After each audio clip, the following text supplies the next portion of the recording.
剩下的就靠小人儿你自己了。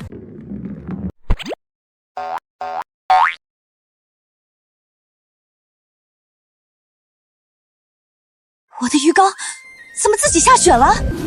里面竟然还有个人！不会吧，这不是模型，我的造景缸连到另一个世界了。糟糕，那只熊是冲着那个小人去了。小心！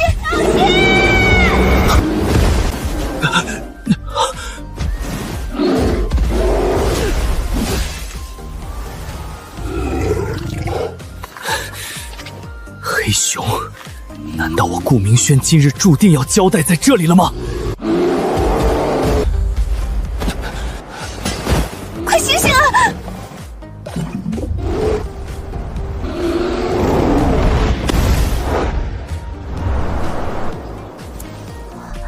幸好还有气，竟然拿不出来。有了。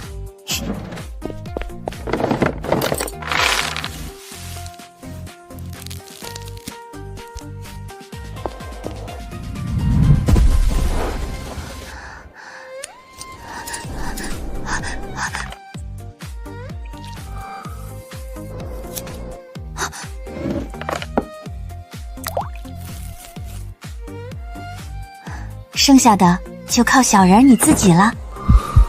他是来拯救自己的先人吗？快来啊！这边！这里怎么会有屋子？这又是什么布料？将军，可算找到你了！扶我起来。将军，你怎么会在这里？还有你的伤。这屋子还有这些水和食物，难道真有神女救了我？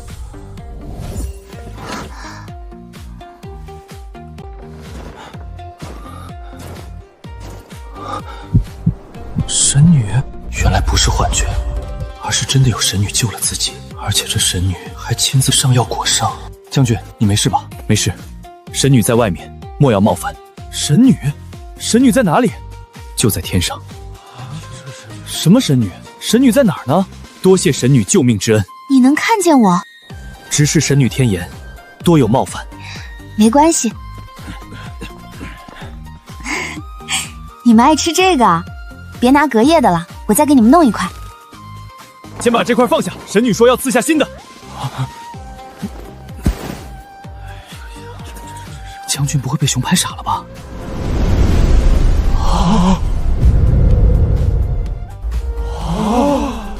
当真天降神石了！多谢神女赐食，多谢神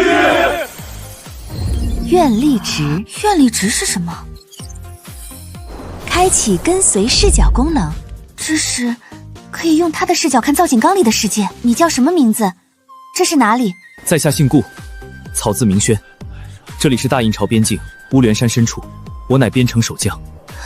数日前被雪龙菌卷入山中，幸得神女搭救。如今风雪已停，我要尽快返回边城。大阴朝还是个异世界。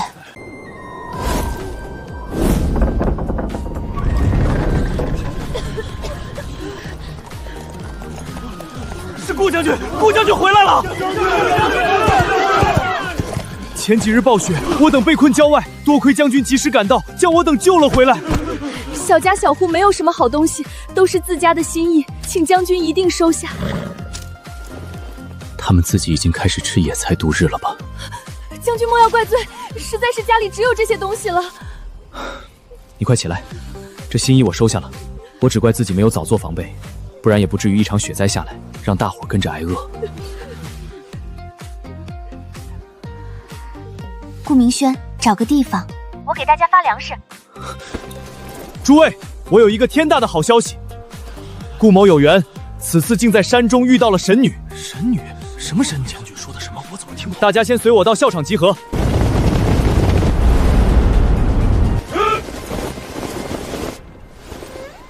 恭请神女赐粮。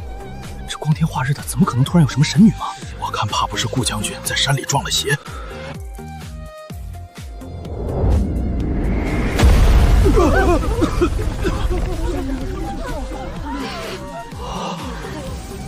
香的稻米，真的是稻米，活了几十年，还从来没有见过。只是这米粒怎么如此之大？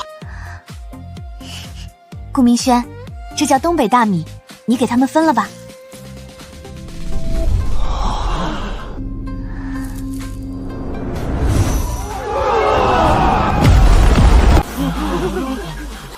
真的是神迹！神女说了，这米叫东北大米，人人有份。神女在上，神女保佑！多谢神女赐米。这愿力竟然还有消除身体疲劳的功效，看来自己要想想办法，多搞些愿力值才行。神女慈悲，求你救救我的孩子吧！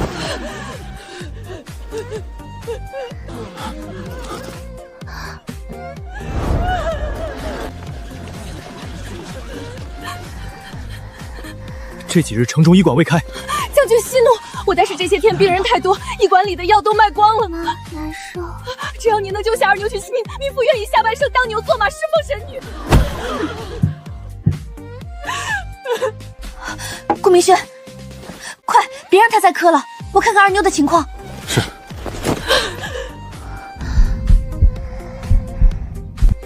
我不是医生，不能乱治病，但先把烧退下来总不会错。把二妞抬到阴凉背风的地方，再准备几个干燥清洁的水缸。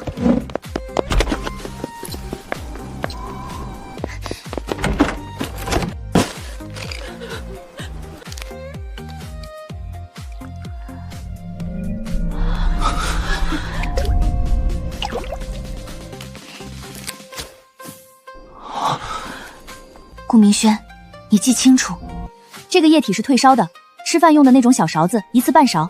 那个粉末是消炎的，宁少勿多，伤口红肿都能吃，一次最多只能吃半个小指甲盖那么多，多了会药死人的。吃完药后还是得去看大夫，你先去给二妞喂药吧。只希望这些药能有点用。看好神药，禁止任何人靠近。是。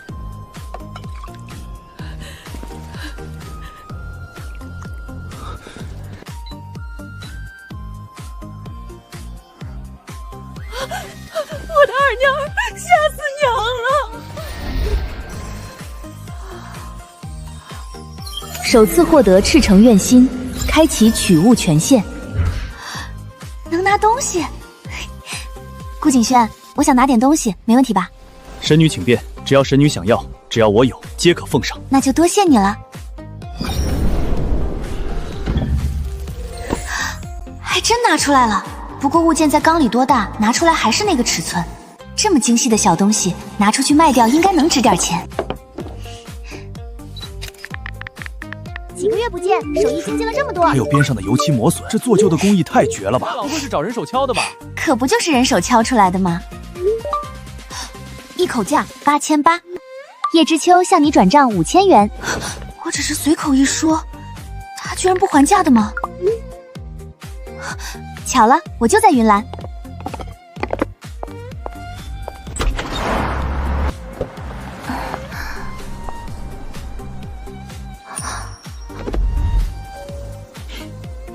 福满多，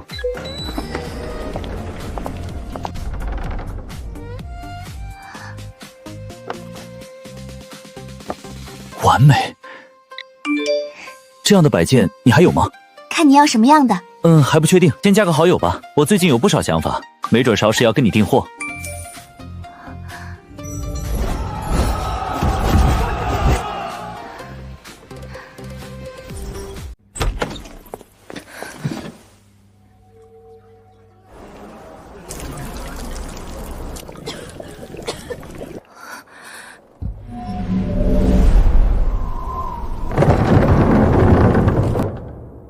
官仓空成这样，就算想赈灾也没东西可用。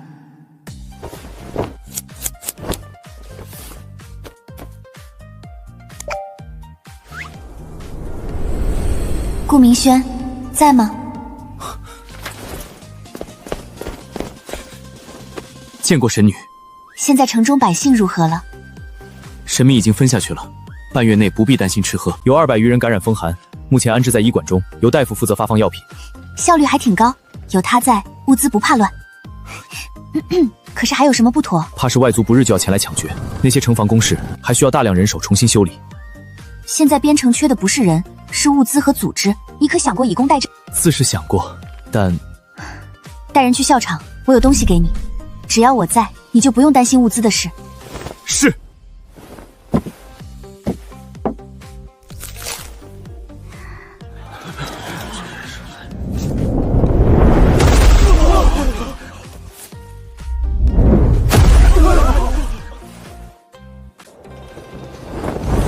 娘嘞，这比城楼还高的叶子是白菜，肉块比房子还大，这神猪怕不是有山高，还有那几丈宽的棉布。多谢神女，多谢神女。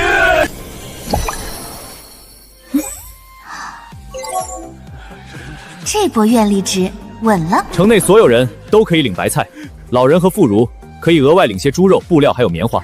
至于其他人，要用自己的劳动去换取更多的粮食。修房、修路、修城防，劳作期间一应饭食由城主府提供。让我干什么都行，我们报名，我能修城墙。田里的收成，怕是指望不上了。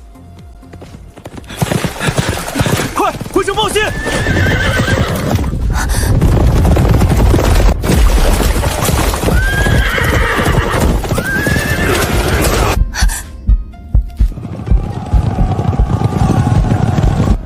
蛮族来了！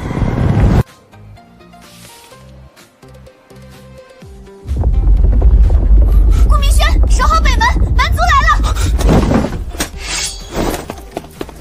各处守备听令，速速随我上城迎敌！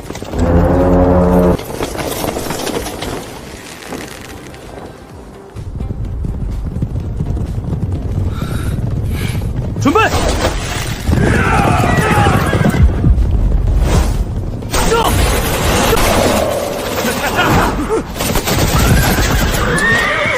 快撤！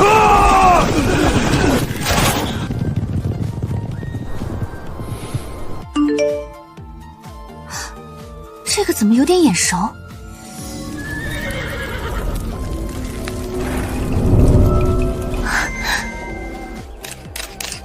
看看是这东西吗？哟，涉猎够广泛啊，连这个都有。不要了，东西暂时不在我手里，等我拿到了告诉你。请快，价格好商量。那就得想办法把这根图腾柱拿到手了。真挺养眼的，就是迷你了点儿。顾明轩在吗？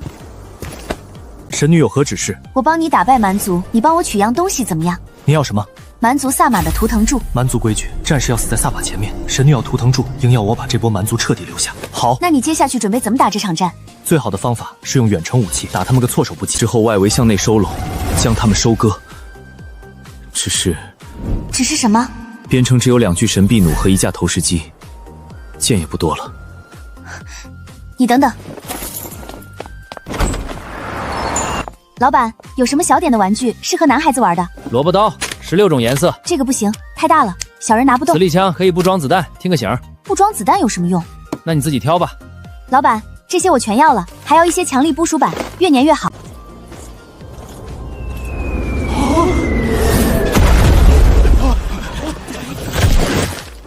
这神兵看着不像铁器，怎么这么轻？这东西比木头轻多了。将军，不愧是神器，这次公蛮军稳了。打算什么时候进攻？3天后，天蒙蒙亮的时候，趁着这2天，我要好好整合手下的力量。神女，请现身。就是今夜。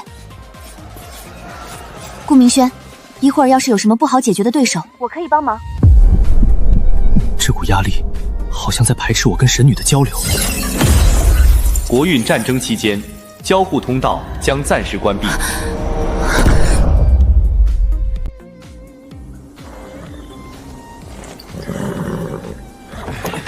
将军，找到了。神女要的东西，必须第一时间送回去。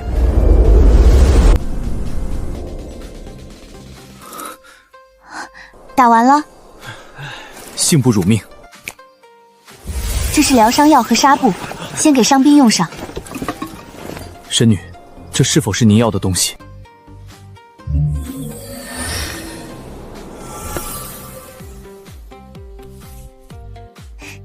就是这个，辛苦你了，多谢。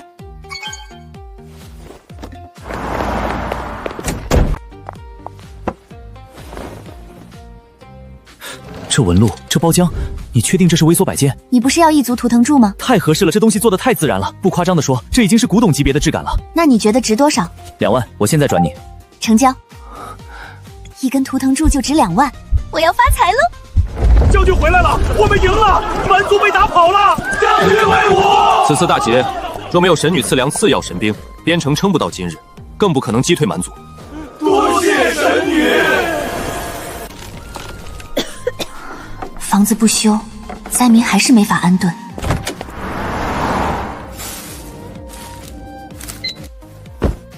顾明轩，找些木匠来校场。这木头纹理也太好了，这么直，这么硬，老夫从没见过。这个可以砌墙，按我说的方法混水，干了以后很结实。用这神物砌墙，当真1-2天就能干透，而且坚厚无比。神女说能，自然就是能的。你们抓紧试验用法，明天便开工。是。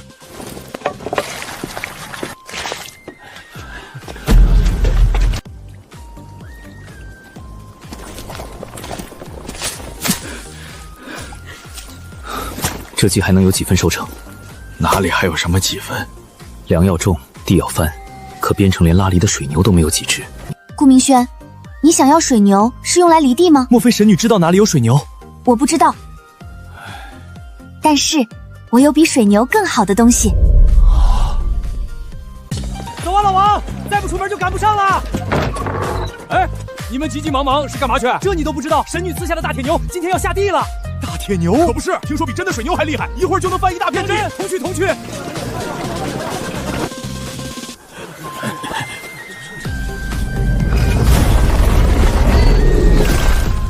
这就是神女赐下的大铁牛。乖乖，俺活了半辈子，你见过才怪。这可是神牛。过安，别出岔子。将军放心，属下记得清清楚楚。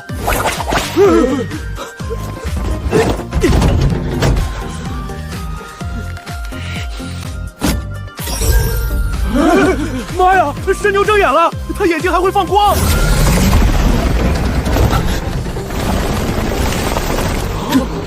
这就动了。这神牛耕地也忒快了。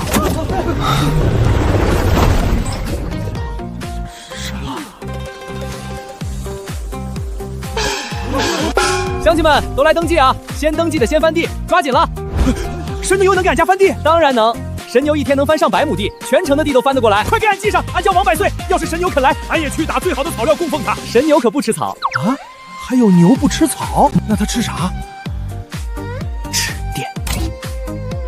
电？啥子电？闪电那个电？那当然，神牛乃是天庭神兽，凡草凡料岂能入口？它每日下工之后，便跟神女返回天庭。我勒个乖乖，吃闪电，怪不得跑这么快。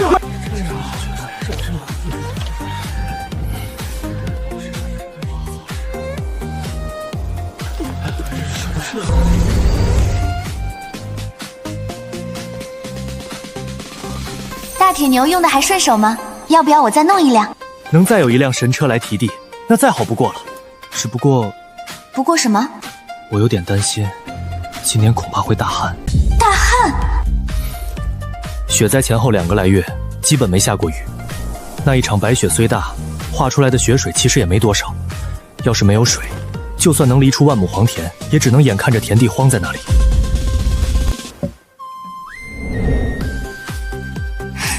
想要个淡水壶吗？什么？淡水壶？你挑个地方，带人把湖坑和水渠都挖好，渠修到哪儿，水就能送到哪儿。城主府招人挖湖修渠，凡认真出工者，一日可领半斤肉1/4粒神米。湖成之后取水入田，全城农户皆能受益。挖湖这是要给咱们雨水，有肉有神力，还能给自家地饮水。俺也去。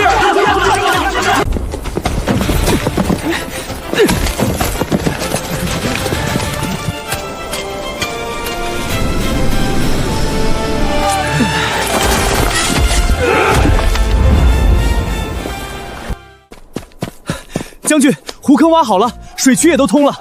神女，湖坑与水渠皆已备好。不错啊，效率挺高。小心些，我要倒水了。所有人退到安全处。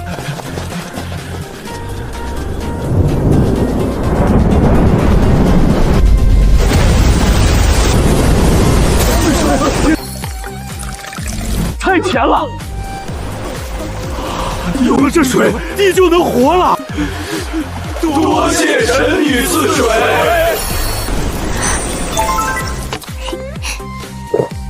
顾明轩，可以继续了。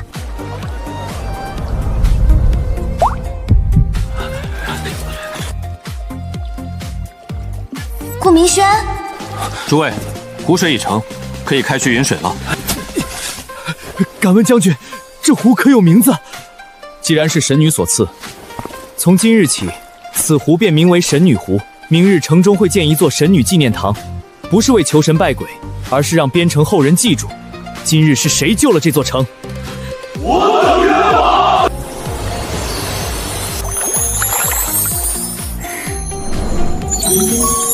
纪念堂啊，听起来比修庙靠谱多了。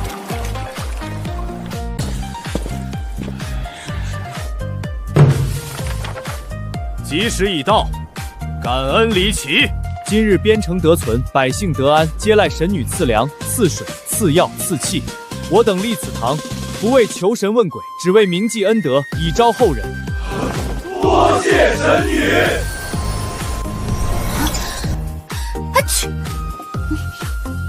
可消耗愿力值，提取缸内原始物资。原始物资？那我拿出来的东西会变正常大小了？顾明轩，这些都是给我的谢礼吗？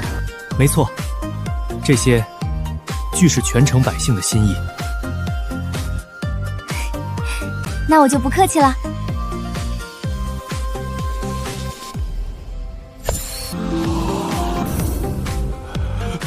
神女收了俺的贡品，收了。太好了，真的能取原始物资。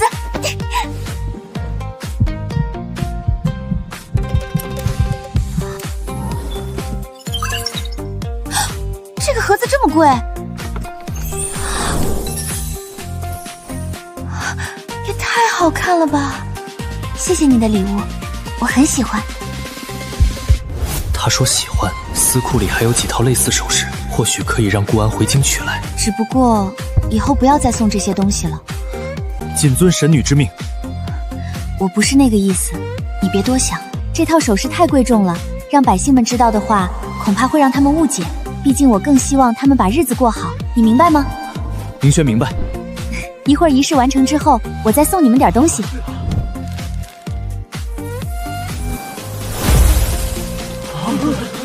又下雪了。是烟啊！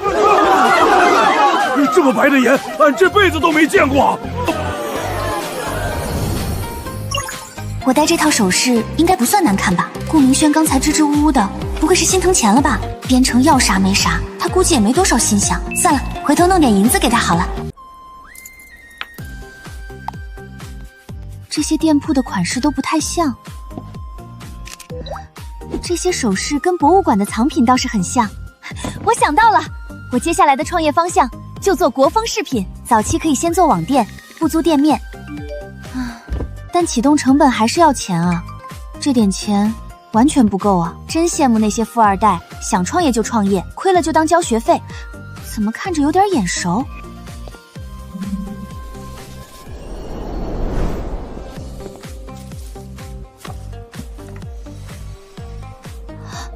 顾明轩，等下，我想看看那个。神女可是说这个？这是北二房周家从乌莲山中采到的枝。乌莲山里采的，山里有草药。大营朝药铺里卖的草药，但凡产自北方的，至少有20%往上都是来自乌莲山。神女可是用得上？还不确定，我能先拿走看看吗？若真能帮上神女，那便再好不过了。这服务也太贴心了，连包装都省了。也不知道是不是叶知秋需要的药材，还是先找人鉴定下吧，最多花点鉴定费。小姑娘，要什么药？你们收药材吗？我们这可是100年老店，不是什么东西都收的。那算了。董老，您来了。进新药材了？没有吧？丫头，你包里有什么？隔这么远都能闻见，您看看。不可能，这是极品飞行枝。这年头的深山老林里早就让人翻遍了，连50年份的都不好找。你这支片红艳如血，北斗诸星均显，少说也有100年。卖给老夫吧，保证不让你吃亏。本来是想卖的，但今天心情不好，不卖了。哎，丫头，小姑奶奶，价格好商量，你别走啊！是不是你说什么了？我就是问他要不要买药。哼，玄湖堂的堂规，回去抄500遍，不抄完不许来上班。喂，老朱啊，我跟你说，今天我可是开了眼，见到了一株少说也有100年的飞行枝。在你手里吗？多少钱我都要。有个患者就差这一味药了。有个小姑娘拿到店里，可惜没卖。我有你要的飞行枝。还是上次的地方，我在门口接你。东西呢？这颜色跟图上不太一样啊。可能100年的飞行枝长得不太一样。100年？到账30万元。30万？这几天买了点东西，手上现在只有这些现金。你别误会，这只是定金，到时按市价再加10%给你付尾款。只是定金？这飞行枝这么值钱的吗？或者你等一会儿，我这就让家里给我转钱。爸，给我打100万，快！不是，我弄到了一株100年份的飞行枝。哎，爸，他真不是骗子，爸。对不起啊，我爸不相信现在还有100年份的飞行枝。没事，病人要紧，你先拿回去。你放心，我绝对不会赖账。爸，快来看，我把飞行枝拿回来了。我就知道，年纪轻轻最容易冲动被骗。这明明就是100年份的飞行枝，不信你问朱神医。不见棺材不落泪，怎么不敢了？如果这要是真的，得加钱。要是朱神医说这真是100年份的飞行枝，我给你打双。这可是您说的。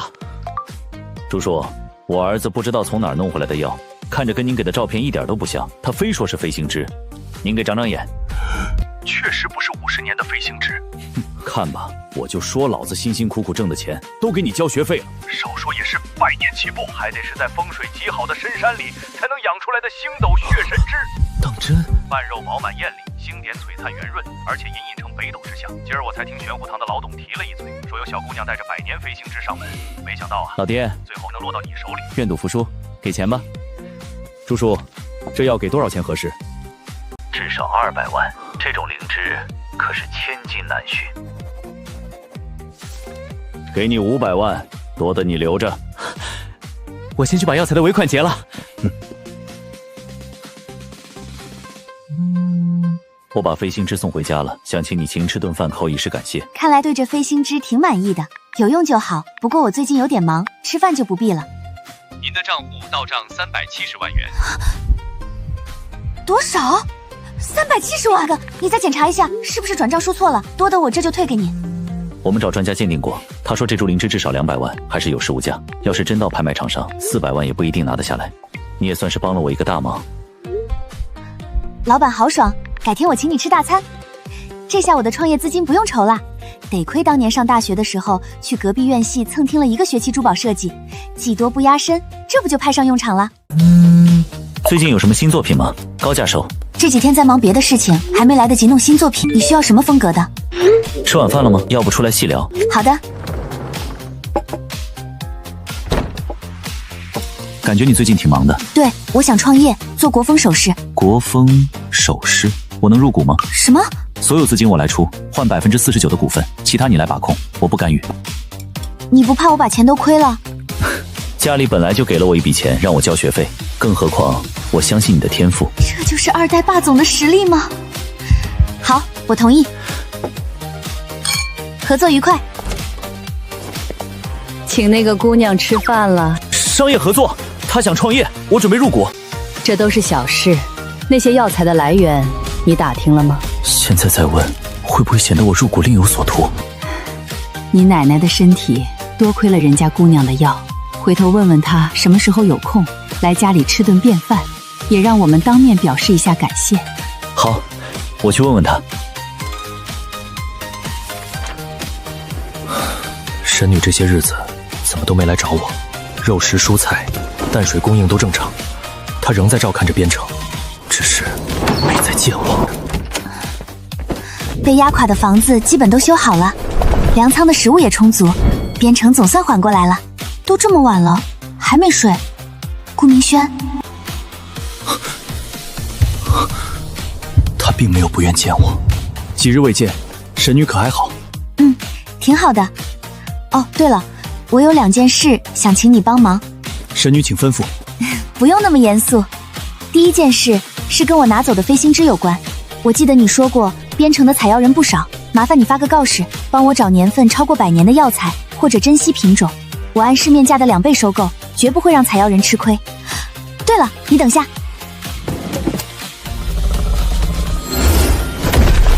你不用担心银钱的问题，我这里还有的是。好，我记下了。那第2件事呢？上次送我的那套首饰是你在边城买的吗？那是长辈给的老物件，精中所至。是吗？不过城中有位老师傅，曾在殿中省上衣局当过差，他最擅长制首饰，去年便跟我一道来了边城。神女想要什么样的首饰，我明日便去找他。真的吗？那明日能不能帮我把师傅请过来？我有件事想请他帮忙。好。草民赵阳平见过3殿下。明轩如今受命守边，殿下之称暂且不提，赵师傅换我军职即可。是将军。今日请赵师傅来，是因神女想请您帮忙。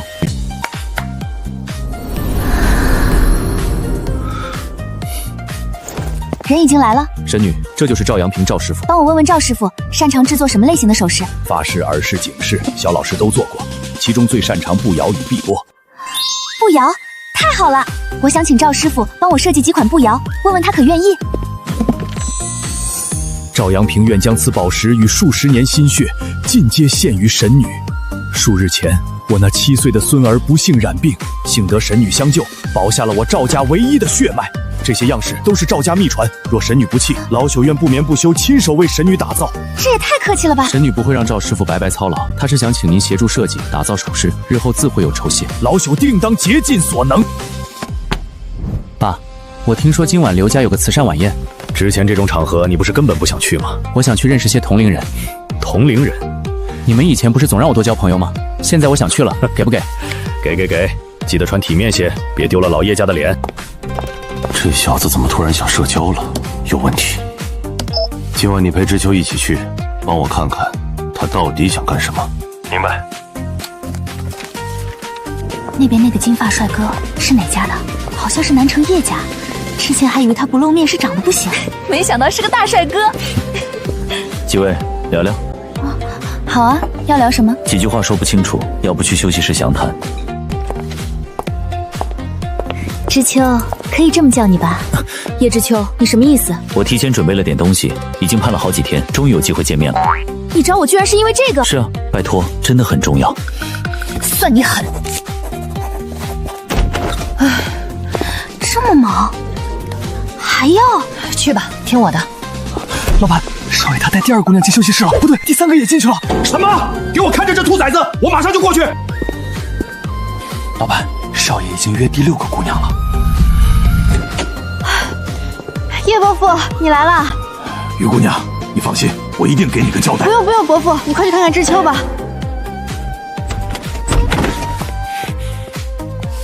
爸，你怎么来了？听说这边挺热闹的，来看看。你这弄的什么？我不是入股了个公司吗？做点用户调研。所以你找他们过来，只是为了做调研？不然呢？知秋，别做这种事情，你把我心脏不是很好。这些应该会对小曼有帮助吧？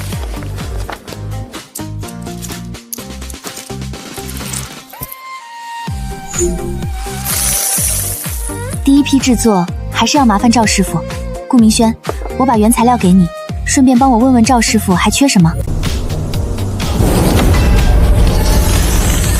这等宝石，便是宫中贵人也未必见过如此多的绝品，当真让老朽随意取用？对，神女说不够还有。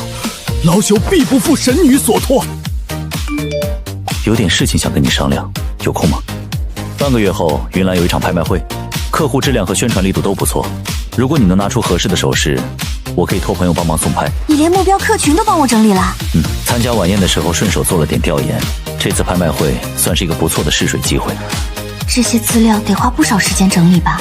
谢谢你。半个月时间虽然紧，但第一批首饰应该来得及。那我就等你好消息。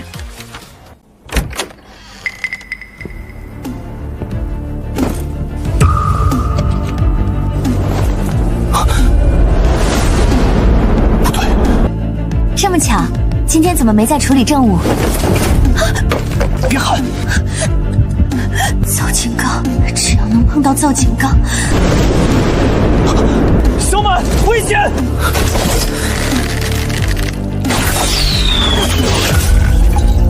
难道是天意？不行，我一定得救他！天道在上，我愿以自身为祭，求您救救小满。气运、功德、寿数，统统可以拿走，只要他平安，我顾明轩甘愿献祭自身。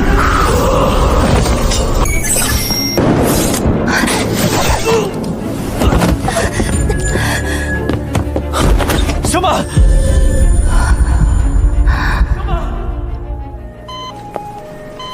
昨天你醒了？是怎么回事？你昨天家里遭了小偷，我送你回家后，正准备离开，就听见楼上有动静，我怕有事，上去看了一眼。进去的时候，小偷已经倒在地上，你也昏过去。警察已经查过监控，那人是撬锁进屋偷东西，被你撞见以后才动了手。现在警方已经接手处理了，你不用担心。那柄短刃是顾明轩。你要去哪儿？回家。你现在这样，最好再观察一晚。我有很重要的事。好吧，那我送你回去。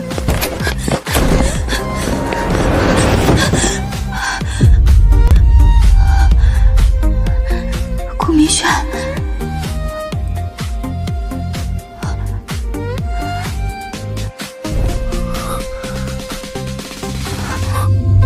琐碎天道成全，他无恙。一定是他做了什么。顾明轩，你是怎么把匕首送到我手上的？血迹可以清理，手腕可以包扎，偏偏忘了这头发，最是藏不住。是不是付出了很大的代价？其实我也不知到底付出了什么代价。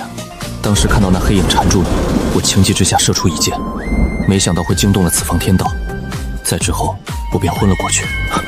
将军，南城外有人叫门。神女稍后，我先去看看所谓何事。你慢点，别逞强。好。御林军。哟，顾将军。碧城里，他不是在父皇手边吗？怎么会到边城来？不知毕公公深夜到我边城，有何贵干？可折煞奴才了，该是奴才给将军见礼才是。不如将军先放我们进城，夜里风寒，奴才入城后再细细说与将军听。此时开城门有违法度，还请公公等到天亮后再入城。顾将军，我可是奉命前来宣旨的。既是宣旨，未显皇家气度，更应顺应法度。好你个顾明轩，咱家一路风尘仆仆到这荒凉边城，你倒叫咱家在城外吹冷风，等着吧。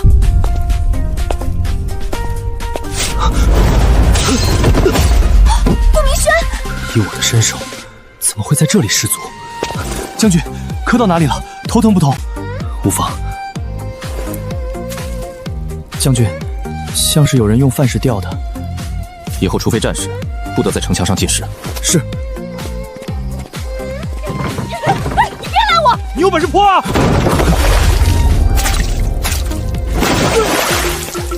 夫妻吵闹，怎可殃及他人？将军恕罪，小的不是故意的。你二人将这条街清扫干净，再有下次，加罚3日。小的记住了。将军今日这是有点邪门啊！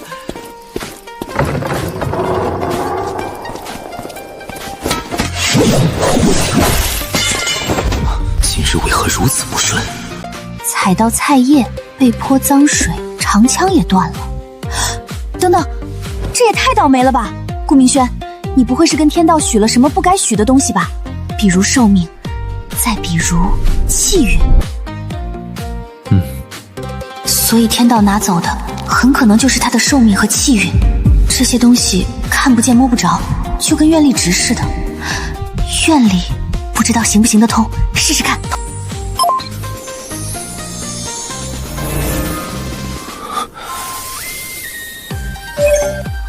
成了。已达今日上限。还有上限，那就明天继续。还好能补上，虽然不知道能补回来多少，但日积月累，我就不信你还能一直这么倒霉。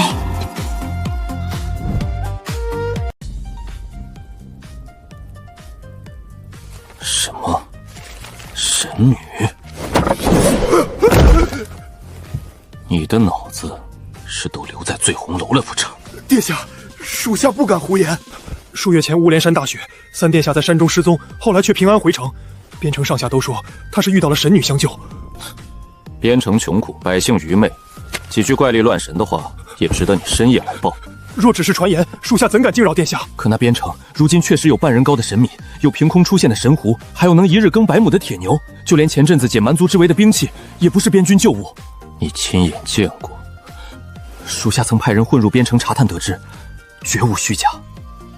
哼，这些八成是老三迷惑渔民的把戏。不过，若继续让他在边城收拢民心，早晚是个祸害。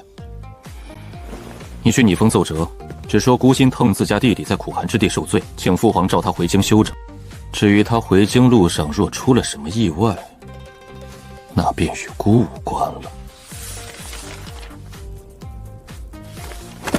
哼，太子倒是有心。这里头必定有瞒着朕的地方，你立刻去一趟边城，替朕仔细看看到底发生了什么事。奴才明白，三殿下这些日子守边辛苦，如今回京也算能好好歇歇。只是边城事务尚需交接，回京之日恐要再延后几日。三殿下倒是事事挂心，也罢，咱家一路奔波也要休整休整，顺便在这城里走走，也见识见识边城风貌。官，你带人陪毕公公四处走一走，切不可失了地主之意。是，边陲小城鸟不拉屎的地方，只要不是顾明轩要聚众谋反，有什么可看的？站住！大人有何吩咐？你们扛的是何物？回大人，这叫东北大米。东北大米？前阵子雪灾过后，要不是神女赏赐大米，城里不知道要饿死多少人。神女？还有神女？那你们说说，这神女还做过什么？那可多了，有一天能耕100亩地的大铁牛，还有城墙高的白菜，比屋子还大的肉。行了，你们忙去吧。顾明心倒是有手段，就是不知道这米到底是怎么做出来的。这是什么地方？这是边城百姓为铭记神女所建的感恩堂。你过来。大人有何吩咐？你亲眼见过神女？小人不曾见过神女显灵，也见过神女赐下的粮、水、药和神兵。神兵？正是，蛮族来犯时，若不是神女赐下神兵，顾将军也不可能带着边军击退数千蛮族。击退数千蛮族，此时为何朝中一点风声都没有？有如此兵器，顾明轩莫非真想撕去兵力谋反吗？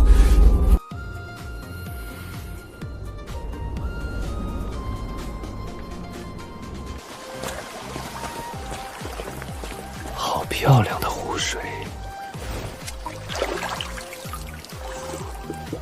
好甜。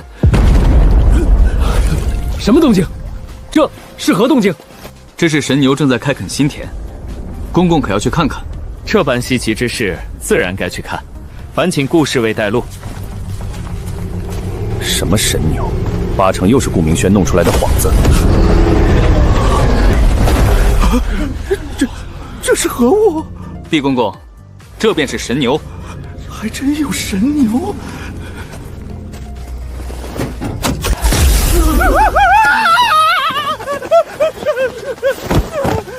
毕公公晕过去了！完了！定是我指使神牛，冒犯牛卫，被神牛等下了。咱家没下。今日入边城宣旨，顾明轩态度不好，亲眼见到半人高的神米，味道香香的，神女湖水有点甜。只要三殿下不撕破脸动手，这就是咱家回去跟陛下告状的证据。那又是何物？回公公，那是神女赐的猎山牛。又是神牛！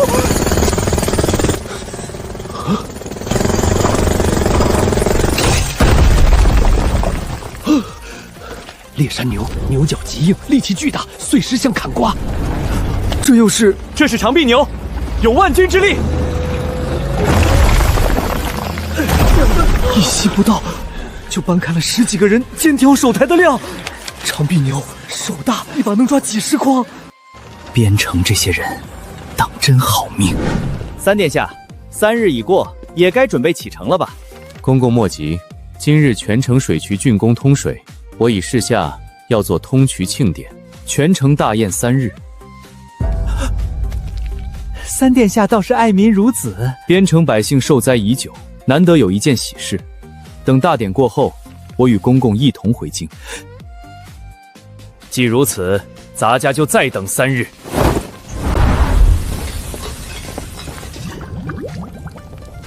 没有一点怪味儿，炒出来的菜还金灿灿的。将军说这叫13香，炖肉炒菜放一点，立刻不腥不腻，还有余香。这哪里该叫13香，分明该叫特别香。师傅，这就是鸡精吗？能不能让我尝一口？滚去切菜！还有2个时辰，快！这酱油腱子比厢房还高，切到什么时候啊？我这边卤猪蹄要用锯子锯，谁家猪蹄这么大呀？别喊了，手上快点！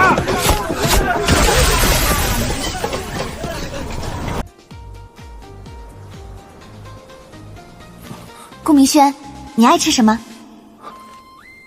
我并无什么喜好，能吃饱便很好。堂堂将军也没过上几天舒心日子。边城这些人倒是过上了好日子。顾明轩暂未见异动。谁？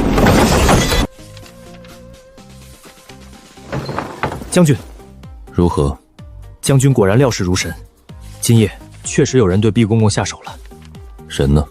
将军放心，人已经救下，刺客也已拿住。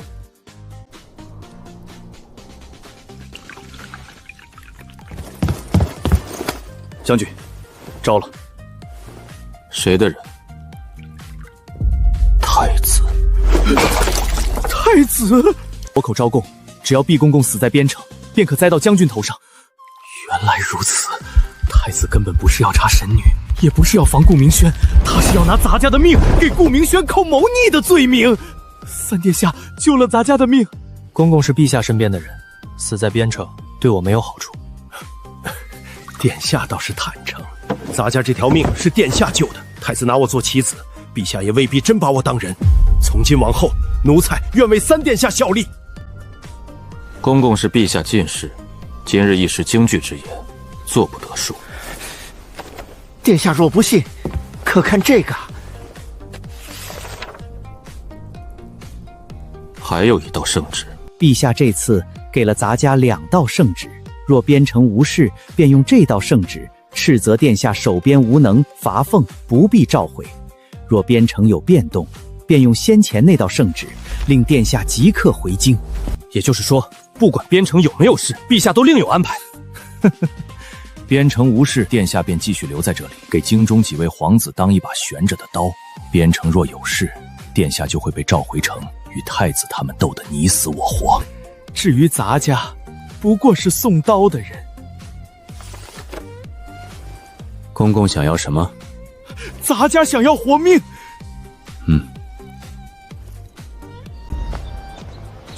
听说了吗？顾将军不走了。当真？当真！城主府那边都传开了。老天开眼，太好了！什么老天开眼？对，肯定是神女保佑。咱们赶紧去感恩堂，给神女道声谢。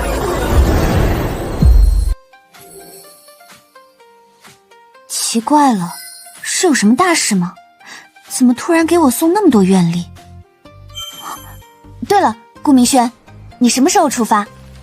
不走了。不走了？怎么？你想跟我去京城？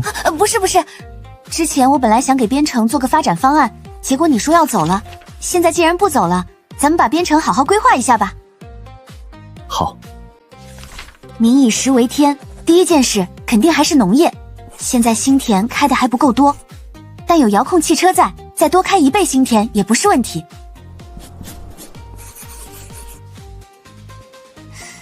但问题是，新田要是离城太远，百姓每天出城就不方便，收割的粮食运回来也麻烦。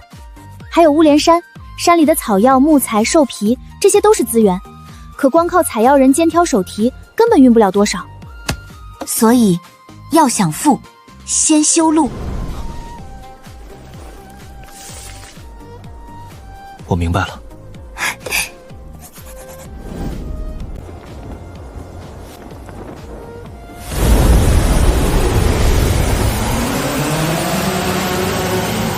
飞起来了！这是神鸟，都站稳，别冲撞神鸟。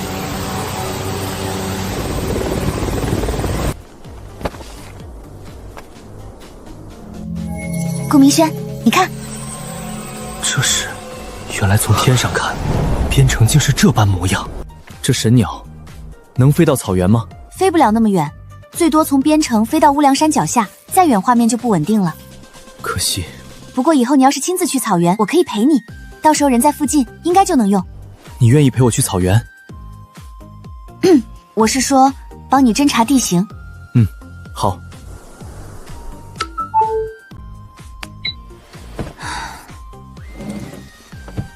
顾明轩，你那边进展怎么样了？看他的样子，一定累坏了。目前已经完成8个里坊的统计，懂算学的目前只找到6人，识字的多些，同生9人，开蒙过的约莫200多人。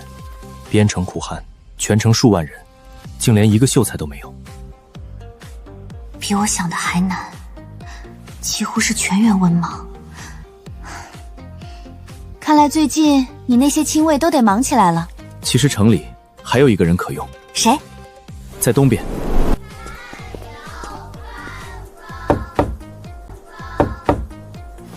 梁先生可在？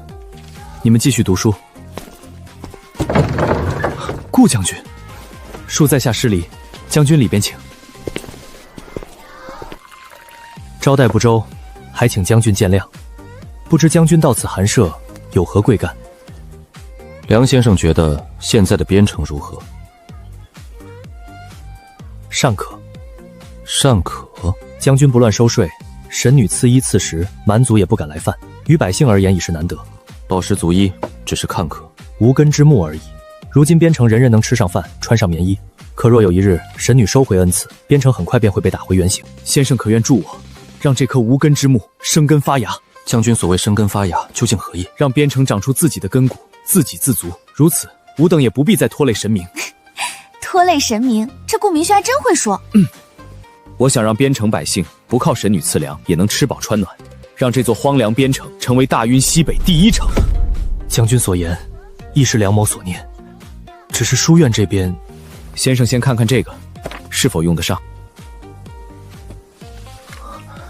天地玄黄，宇宙洪荒，大才，大才啊！这是将军特意编纂的启蒙书籍。神女赐书。梁先生莫急，将军有何吩咐？只要梁某能做的，也替将军办到。拼命的事留给我们这些将士。我要先生助我重建边城，事成之后，先生便是边城义学的山长。边城义学不错，不知你院中这2个孩子，将来边城所有愿意读书的孩子皆可入学。梁思齐替边城父老，谢将军再生之恩。先生请起。